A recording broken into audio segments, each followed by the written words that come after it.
Hello, everyone. Thank you for joining us today. This is the webinar for estate planning and wealth management hosted by the Calgary Police Youth Foundation.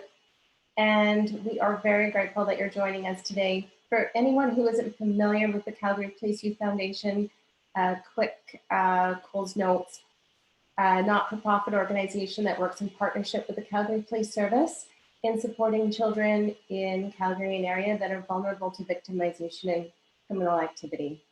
And with that, the Police Youth Foundation supports over 9,000 children every year. So we are grateful you're here today. My name is Barbara, and I am with the Calgary Police Youth Foundation. It's my pleasure to introduce you to our guest panelist, Mr. Rick Green. Rick is a wealth management strategist with over 30 years experience in the industry, so we're very lucky to have him here, and also a founding member of Sagium. As well, Rick is on the board of directors for the Calgary Police Youth Foundation. So we're very pleased to have him, and I'm pleased to introduce him to you. Over to you, Rick. Thanks, Barbara, and welcome everybody. Glad to have people tuned in. It's all in a good cause to help support the great work that's been going on at the Calgary Police Youth Foundation. What I'm going to do is share a PowerPoint very quickly here so that we can get started. So that should work. I think everyone should have that PowerPoint up now. That's correct. Okay, perfect. So pleasure to be here. And what I'm going to do in the next 30 to 35 minutes, I'm hopefully going to provide some valuable ideas around helping everyone listening with financial and estate planning tips for you, your family, and your community. Some are going to be old, tried and true financial planning tips, and some are going to be some new things that you might not have heard before. So as we go through, what we'll do is don't hesitate to think of some questions. I'll leave a bunch of time for questions at the end, but I think we'll get through this in about 30, 35 minutes and have some time for questions after. Where I'm going to start, if my clicker starts working here. There we go. So where I'm going to start is just some general tips on wealth management and financial planning in general. Then I was going to focus on the importance of wills and estate planning. And then finally, just throw out some ideas and some creative solutions for that would allow us to give more to charity and leave more to your family. So just some great planning ideas when approached properly. So just to get started, some basic tools to help build financial security.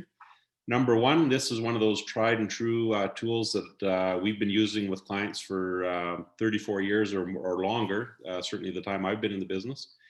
And that's a budget. And it's all about cash flow management. And what we try and get people to do as early as we can bend their ear on that and throughout life is to make a list of all their cash flow expenses every month and during the year. Make a list of all the incomes and taxes that have to get paid.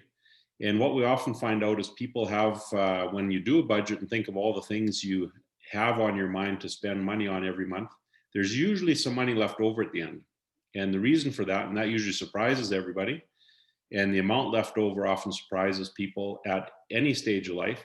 And the reason for that is there's a lot of wastage that goes on in our monthly spending if we don't budget and set money aside properly. So a good tool for that, Barbara's going to have the link here. You can reach out to Barbara if you want the actual link. But also you can go to canada.ca. You can click on the box called Money and Finances, and then you can click on the box that says Make a Budget. And what that does is it takes you into probably one of the best cash flow management budget tools I've seen. And it's funny, coming from CRA, we wouldn't expect that, but it's actually a very good tool. So I'd suggest if you want to use that, try it out. And what it boils down to is doing a budget allows you to pay yourself first. So what happens is if you identify at the end of the month you have $100 left over, $500 left over, whatever that amount is, we suggest that you place that money away into savings or investments for the future. And that'll be different depending on what some of your goals are, but we'll talk a little bit more about that in a couple of slides. Some good tax-free tools to think about. Tax-free savings account is absolutely one of the best tools there is. And for those who don't know, it's a $6,000 annual deposit that you can make to a special tax-free tool. So every dollar you deposit never gets taxed. All the growth in that investment never gets taxed. You can take the money out, put it back in. Again, up to $6,000 per year. And I think the maximum right now, lifetime maximum, is $69,500. So you have catch-up room if you haven't used that tool yet. But that's probably the number one tool we have provided to us by the Canadian government for tax-free savings. No tax ever gets paid. Principal residence is the next tool that most people are aware of. You don't pay any tax in your state, or when you sell your principal residence, you don't pay tax. Lottery and casino winnings in Canada are tax-free, and life insurance death benefits are tax-free. So those are about the only tools I know of that are totally tax-free. There's some tax-preferred tools. Cash value building and life insurance programs can be tax sheltered. Capital gains on investments. So a lot of times people think of it when you buy stocks and they grow in value, that gain portion is sheltered from tax until you actually sell that stock. Or a property outside of your principal residence. The gain on that property when you sell it is going to be taxable, whether it's a vacation property or a second property or rental property. Dividends on stocks. So bank stocks are a very popular stock for people to own. The dividends that the banks pay on those stocks, or any corporate stocks that pay dividends, those are taxed at a preferred rate. Whereas a top marginal income tax bracket is 48% now. Tax on dividends is generally 32 to 42%, depending on your what type of dividend it is. Just stepping back a minute to capital gains, the big value there is that capital gains are only 50% taxable right now. So if you have a growth of $100 that's a capital gain in an investment, and the top marginal tax bracket is 48%, if it was interest or income, you'd pay $48 on that gain. In capital gains, only half of it's taxable, so you'd only pay $24 on that. So essentially, it's a 24% maximum tax on capital gains. Corporations and holding companies are vehicles that people use for tax sheltering. Whether you're operating a big business inside your corporation, or whether you have a little holding company that you run a side business or a home-based business out of, having a company set up to do that and incorporated is a valuable thing, because any money that you leave in the company is delayed from paying personal tax. So you don't pay personal tax on the money until you actually pull the money out of your company. So there's some benefits to leaving money in your company, and some other things you can do in your company as well for deductions. RSPs is a very common tool that most people are probably aware of. That's a tax deferred plan. You get a deduction when you put the money into your RSP, but you pay tax when you pull it out in retirement. And any RSPs left in your state are, of course, taxable in your state. And pension plans are the same as RSPs. It's a sheltering of tax on all that money until you spend the money. So those are kind of the tax-free and tax-preferred tools. One of the other really important things, especially nowadays, is active asset management. And I don't mean necessarily that it has to be active, but it just has to be paid attention to. When we think about financial planning, we think about managing our mood around financial planning. We don't want to be too exciting. If you watch the markets nowadays, they're very exciting day to day, and that's excitement isn't necessarily something we want in our entire financial plan. So managing where your assets are is very important. The other side of it too is you don't want to put all your assets in bank accounts and GICs and things that are earning low rates of return that are lower than inflation, because what happens is then you lose buying power on those assets. So that's the inflation point. We don't want to lose ground to inflation. So it's important to have a balance of different things in your portfolio. Market volatility and managing market volatility, so you don't have to liquidate assets in any of your equities that are in a down market. You don't want to have to liquidate those. So it's important to have a mix of safety and equity investments. And then things like currency spreads. Canadian dollar varies quite a bit against American dollar or other currencies around the world. So different stocks you own around the world in a global portfolio, there's certain attention that has to be paid to those. So more important than ever, just to make sure you're managing your portfolio.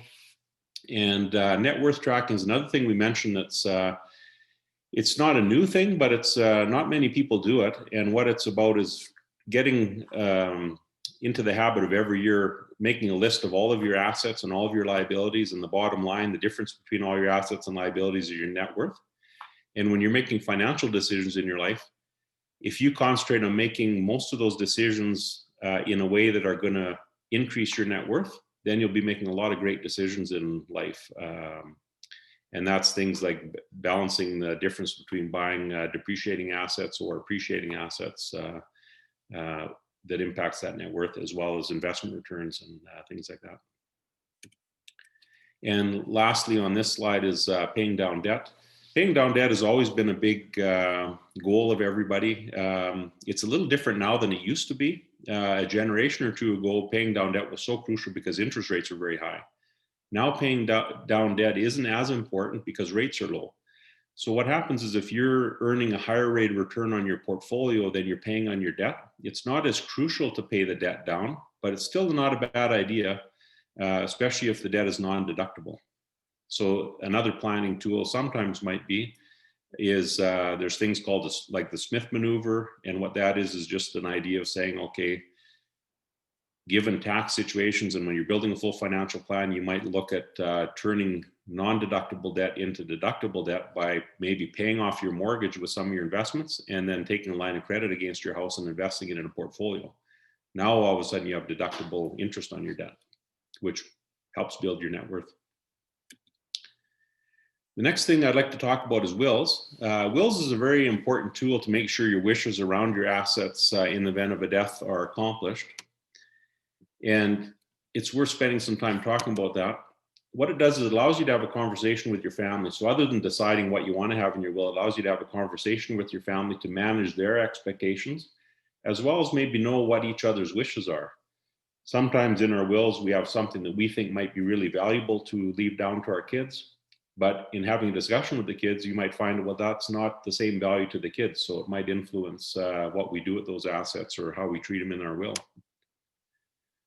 A life insurance policy or an insurance company segregated fund with a named beneficiary are very important tools to go along with your will. So the will can manage the expectations and happenings of all of your assets in your estate. The problem is when once we die, we go through a period of probate where the government system and the courts and our lawyers have to settle our estate through probate. And what happens is all of our assets get locked up. Many of you might have gone through that experience with a family member that's you maybe been an executor on estate for. And what happens is that ties up all the assets. So what a segregated fund or life insurance policy with a named beneficiary does is it allows you to send some cash to those beneficiaries that they can use to pay a lot of the bills while the estate's getting settled, because a lot of times that can take a year or 2 years, even on a simple estate. And that puts a financial hardship on families that they wouldn't expect at all.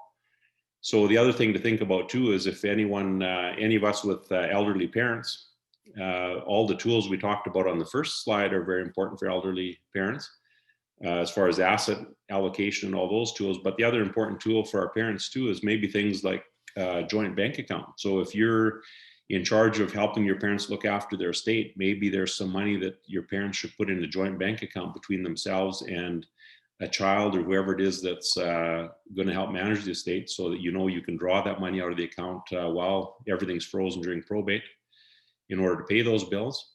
Or like I say, the insurance policy or segregated fund with a named beneficiary is going to go, the cash is going to go directly to the beneficiary to help out with that. Discussing your will with your family and getting your kids to start doing their wills younger in life is a very good practice to get in place for your family. It sounds strange, but the sooner we can get our kids to think about that, and we always say, if not younger, even by the age of 18, get our kids talking about wills, and there's questionnaires that you can have as a family. And what it's all about is trying to figure out what your family values are around money, so that one day if your kids inherit money from you, they don't just inherit the cash, they inherit the value that came along with that cash, and they understand why they're getting that cash. And it might be stories that go back to your parents or your grandparents about how they did a good job of saving and how hard it was to get a job, and why they ended up leaving money behind is because they were diligent with their financial planning and savings habits. So that's just a good practice. There's a great book called Willing Wisdom that takes you through that whole exercise of having that conversation with your family. The Calgary Police Youth Foundation has partnered with the Canadian Free Wills Network to help you get your will done or updated. So there's never been a better time to take action. So until the end of the year, you can basically contact Barbara or Susan at the Calgary Police Youth Foundation, and they'll help you get your will rewritten, and they cover the charges for that. So it's a fantastic opportunity and service that the Calgary Police Foundation is providing, just because they realize how important that is. The next, just to get us in the frame of mind, so now that we've talked about all the basic financial planning, I just want to give you a different thought on how you might think about doing your financial planning. And what we have here is we have a diagram that we draw. It's a circle that represents a typical process that people might go through when they're making a decision or when they're doing financial planning. We put a line across that circle to divide that circle into two parts.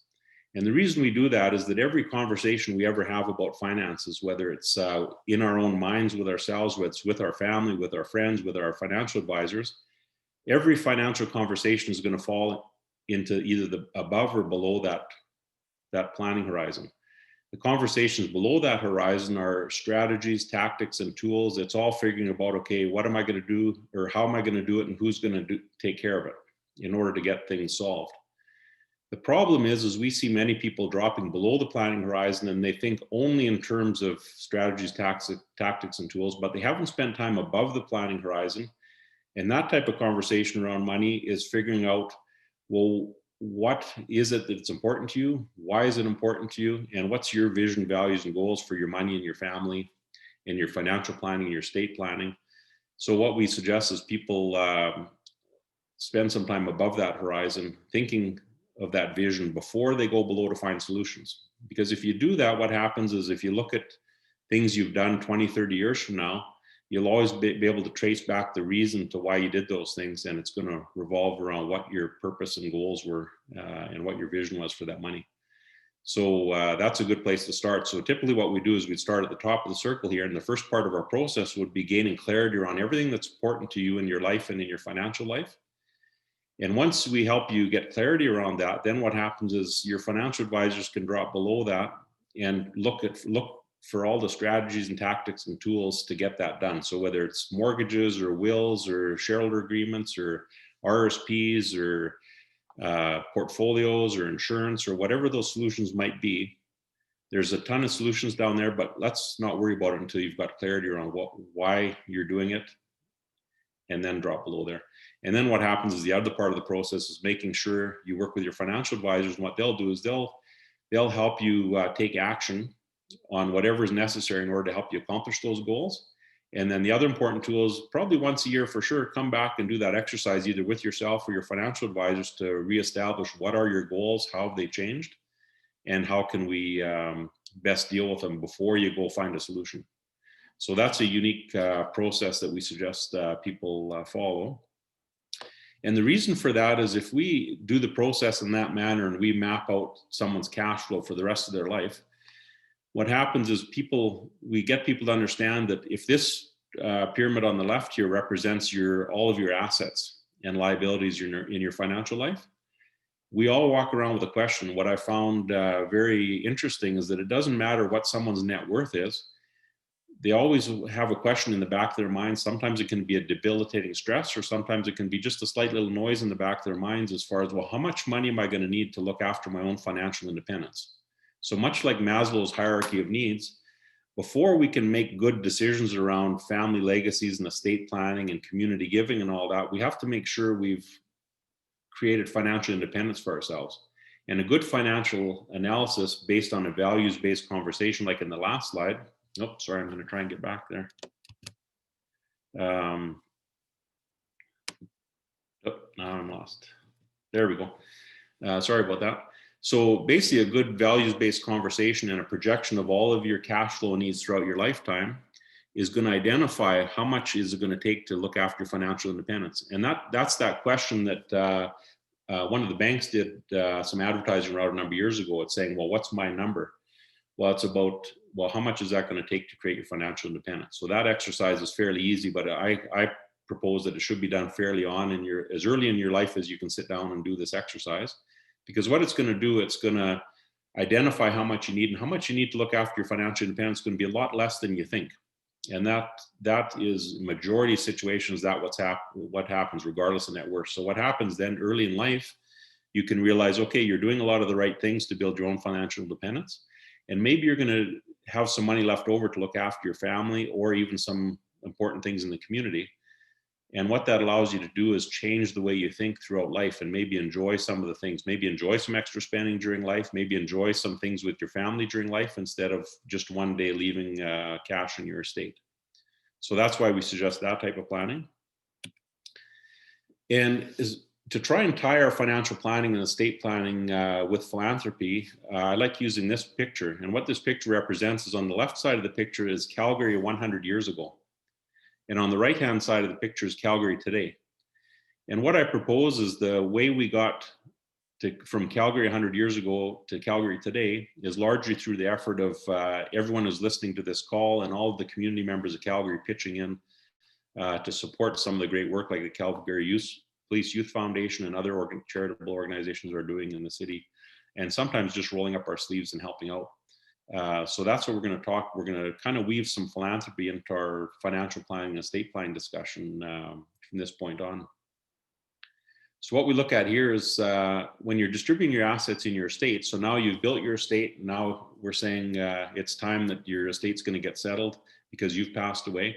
Generally, your assets are you're thinking of your assets going to either your beneficiaries or your favorite charity. And sometimes we realize Canada Revenue Agency is there, but sometimes we don't think about that, but they're there. And that's the one partner we can't get rid of, unfortunately, in our estate planning. But generally, without planning, you have to pick two of them because CRA is going to come there for their tax bill at time of estate planning. So sometimes you have to pick two of them without any other planning. So we're going to look at some planning techniques to try and help out with that. The one thing I wanted to mention before we start talking about philanthropy is Alberta is a fantastic place to donate to charity, whether it's the Calgary Police Youth Foundation or any other charity, because up to 200,000 of income, you get a 50% tax credit for your donation. So if you donate $1, you get a 50% tax credit. If your income is over 200,000, you actually get a 54% tax credit, which is a fantastic incentive to donate to charity and help out in the community. And I think that's one of the government's messages, realizing that they're not going to be able to help as much as they did in the past. So they're giving us these incentives. So what I wanted to look at here is if you, let's say over your lifetime, you build $1 million of assets in your estate, and let's just say it happens to be $1 million in RSPs or $1 million in a vacation property or in a rental property. What happens is that $1 million becomes taxable in your estate. So what happens is once you pass away, CRA is going to come for their tax. Now it's 48%. I just use round math to make it 500,000. But what's going to happen is without any planning, CRA is going to collect 500,000. So let's use the example again of $1 million of an RSP or $1 million of a vacation property or rental property. That is all going to be taxed, and a substantial part of your estate is going to go to the CRA, and your family is going to be left with the balance, which is about half. So 500,000 your family, 500,000 CRA. What you can do, we talked a little bit earlier about life insurance. Well, what you can do is if you have life insurance in your estate as an asset, we're going to look at some examples. So just from your personal financial planning situation, if you have some good permanent life insurance in your financial plan, that life insurance can pay off that $500,000 tax in your estate. So then you can essentially leave your family $1 million instead of leaving CRA 500,000 and family 500,000. Now, CRA is still getting their money. They're just getting it from insurance proceeds instead of other assets in your bank account or in your investments.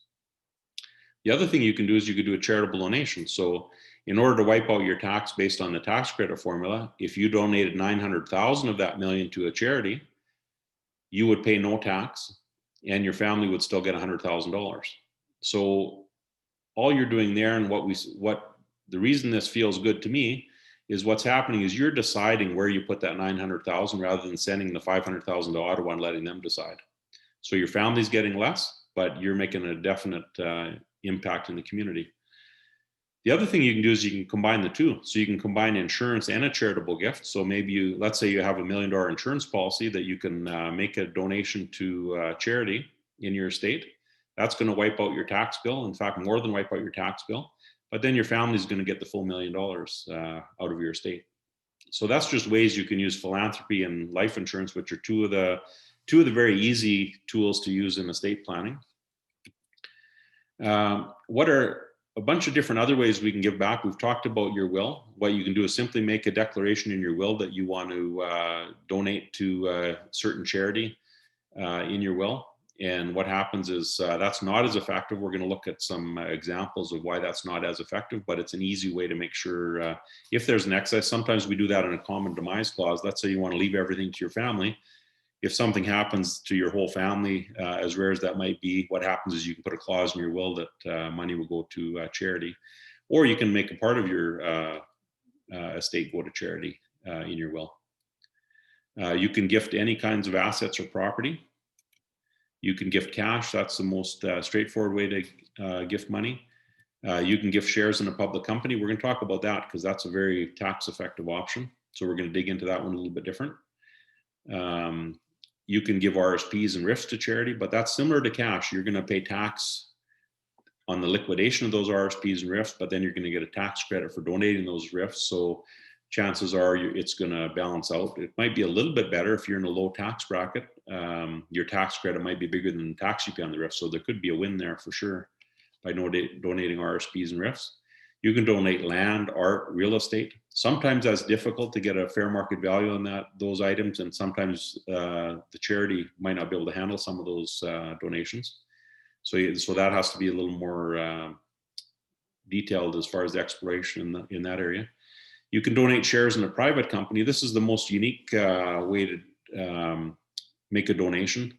And you can kind of, if you use insurance and donation of your private shares, what that is if you have a family investment company or family real estate company, or money just stuck in your company that you've sheltered in your company over the years, you can actually donate those shares to a charity and then have your next generation have insurance inside that company that will buy back those shares so that the money inside that company stays within the family.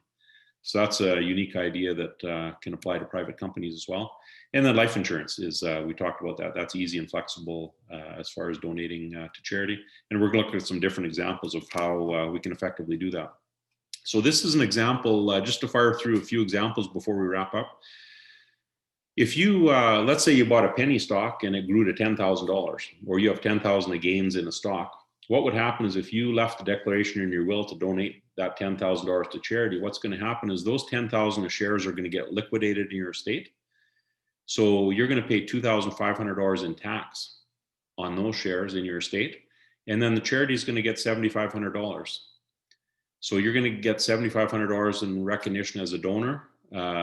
As an example, the Calgary Police Youth Foundation is going to get $7,500 towards programs.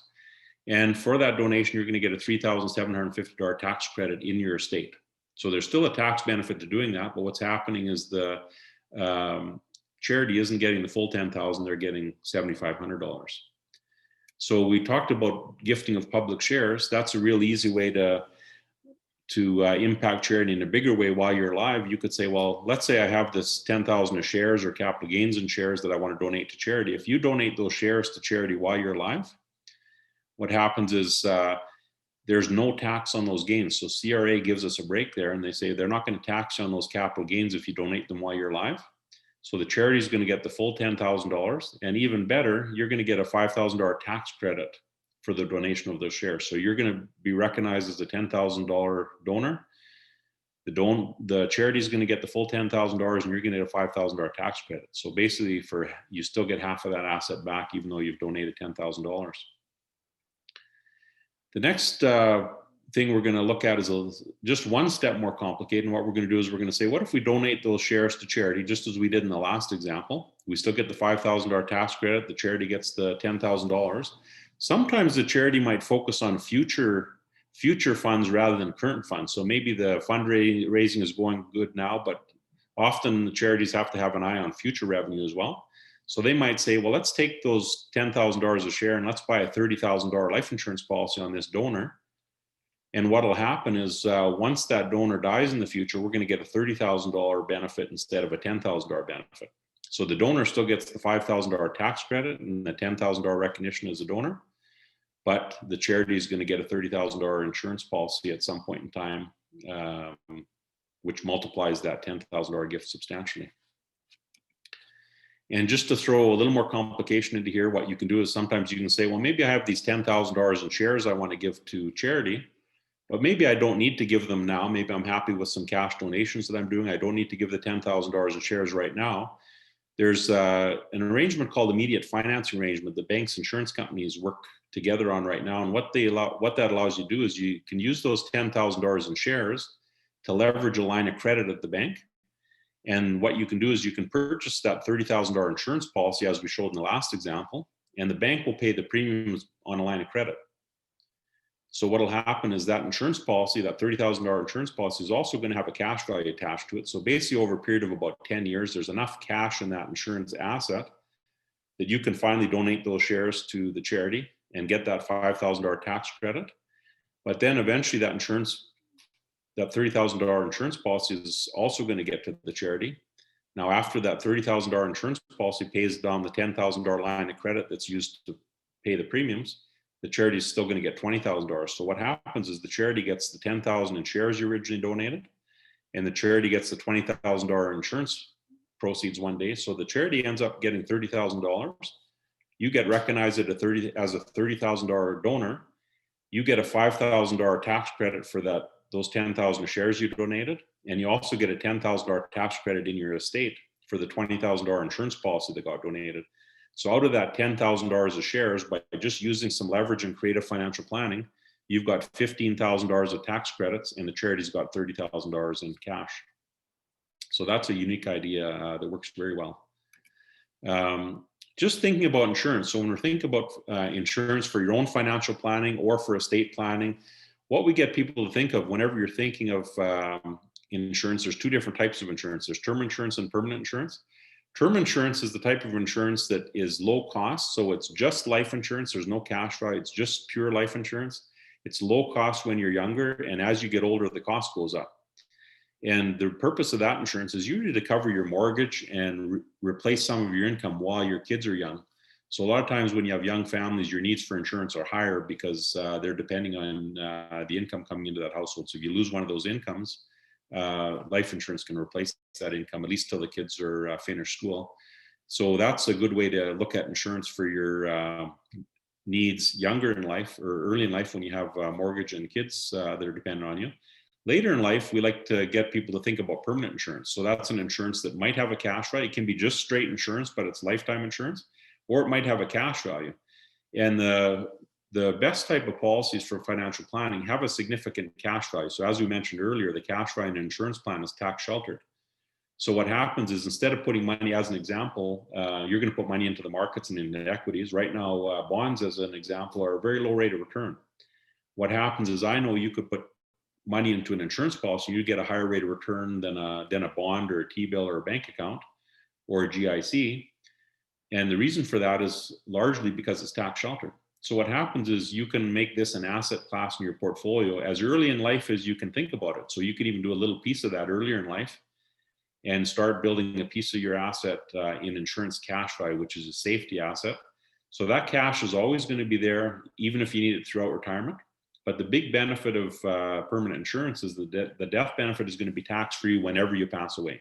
So whether it's in a year or whether it's in 50 years, that death benefit's always going to be tax-free, and it's always going to get paid into your estate or to a charity or to your beneficiaries when you pass away. So that defeats the purpose of tax sheltering in a way that the big thing that I try to get people to avoid is if you don't think about this insurance and estate planning younger in life, what happens is you, in that first exercise I explained around the pyramids and different ways of realizing your financial independence, if you don't build insurance into your conversation early in life, what happens is you end up building assets and you pay tax on those assets throughout your entire life, and then you might leave them in your estate. And that's not very efficient. So as soon as your financial advisor can get you discussing maybe even a little bit of permanent insurance when you're younger and build on it over the years, it's just a great tool to think about. What you can do in insurance is you can donate a new policy to insurance. So that's one way to multiply your giving. So let's use an example of Albert and Annie. They want to donate an insurance policy to charity. So what happens is they want to make 10 annual premium payments into an insurance policy. And let's just say Albert and Annie are 45 years old.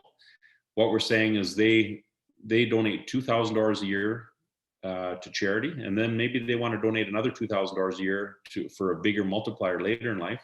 So they pay a $2,000 annual premium on an insurance policy, and it's a $100,000 insurance policy.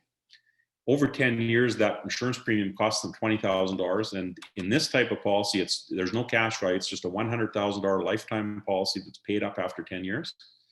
So what happens is Albert and Annie have put in $20,000. They've received $10,000 in tax credits, because every year when they pay their premium, they get a tax credit on the policy, because the charity, whether it's the Calgary Police Youth Foundation or another charity, is the owner and beneficiary of the policy. And their net cost of that policy is $10,000 over 10 years, but yet Calgary Police Youth Foundation or the charity of their choice gets $100,000 someday when they pass away. So it's a great way to multiply some your giving, and make sure that these charities that we value so deeply now and are doing such a great job in Calgary are viable in the future, because they need to know that they have cash flow coming in the future as well. So that's one example. The other thing you can do is donate an old policy. So here's an example of someone who might have bought one of those traditional policies, but they made the decision to buy a lifetime coverage, no cash value, but a lifetime coverage of $250,000 earlier in life. And we'll use the example of Lincoln, who's age 70 now. He determines he doesn't need that $250,000 policy for traditional purposes, as he did when the kids were young and he had a mortgage on the house. So what he can do is one of two things. He can make the Calgary Police Youth Foundation or another charity the irrevocable beneficiary of that policy. And then when he dies, that $250,000 will go to the charity, and Lincoln will get a $125,000 tax credit in his estate. That's one thing he can do. Or second thing he can do, in this example, we're saying Lincoln just had some extra income that he wanted to get a tax break from, and he wanted that tax break now. So what he can do is donate that policy to the charity now by making the charity the owner and beneficiary of the policy. And in that process, what happens is actuaries have to do a fair market valuation on that policy. And they've determined that the value of that policy is $24,650, or sorry, $49,300. And as a result of that valuation, Lincoln got a $24,650 tax credit in his current year to help him with his current taxes. So that's another approach you can use as well. And then I think this is our last example. What we're going to do is we're going to look at a couple that did the financial planning just as we outlined in the first few slides. And Jim and Jane realized they did all their financial planning. We helped them map out their cash flow, and they realized that they have about $185,000 that they don't need for their own financial independence.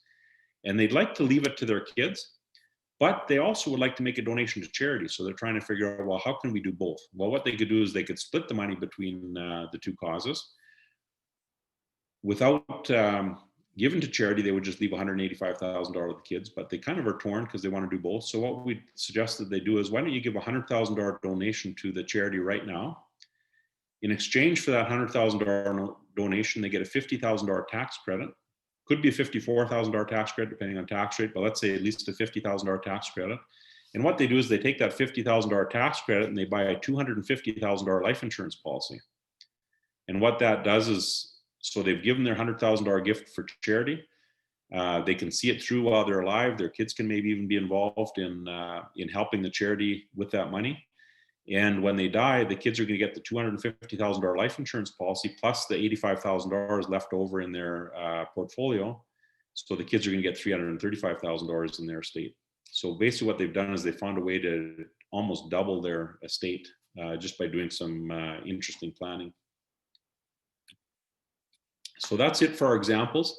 And the only thing, just back to our original slides, I just suggest anytime you're doing your planning, you just think of all those questions we've kind of covered today as far as integrating your own needs, your family's needs, and your community's needs in your financial planning. Kind of the earlier in life you can consider all of those things, the more effective and creative you can be with some of the decisions you're making.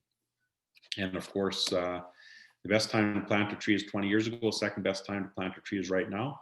So that's our message about financial planning, is we just always want to make sure that the sooner you can sit down with your financial advisor and do some great planning, the better, because you can have a tremendous impact, not only on your own mental health as far as not worrying about your finances, but also the things you can do with your finances.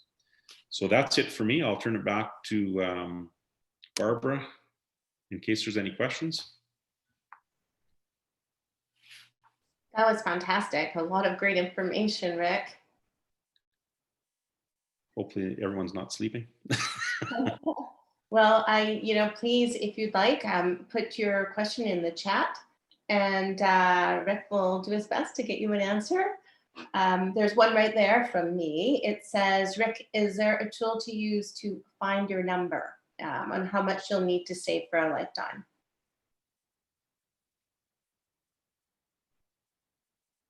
Okay, so is there a tool?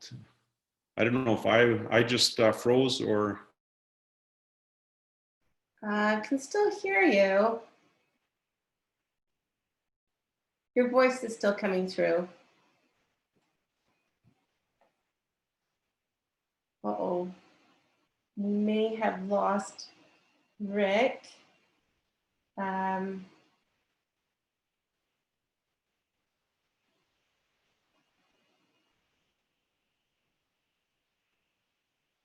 See if we get him back in a minute. If there's any other questions, please feel free. If there's any other questions, please feel free to send them in, and I will share them with Rick, and we will get you the answers afterwards. It looks like we might have lost our wonderful presenter, Rick Green.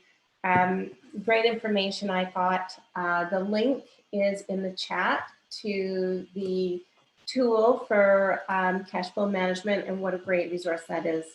So please feel free to grab it from the chat. If not, you are more than welcome to reach out to me, and I will get that to you.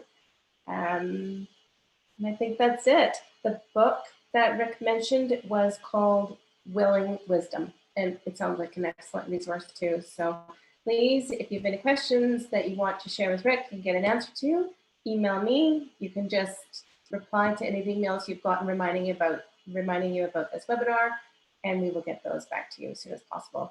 Thank you for joining us. Thank you for being part of the webinar. I hope you got what you needed out of it. I hope it was a good learning. It was certainly for me. And everyone take care, stay safe, and stay healthy. Bye-bye.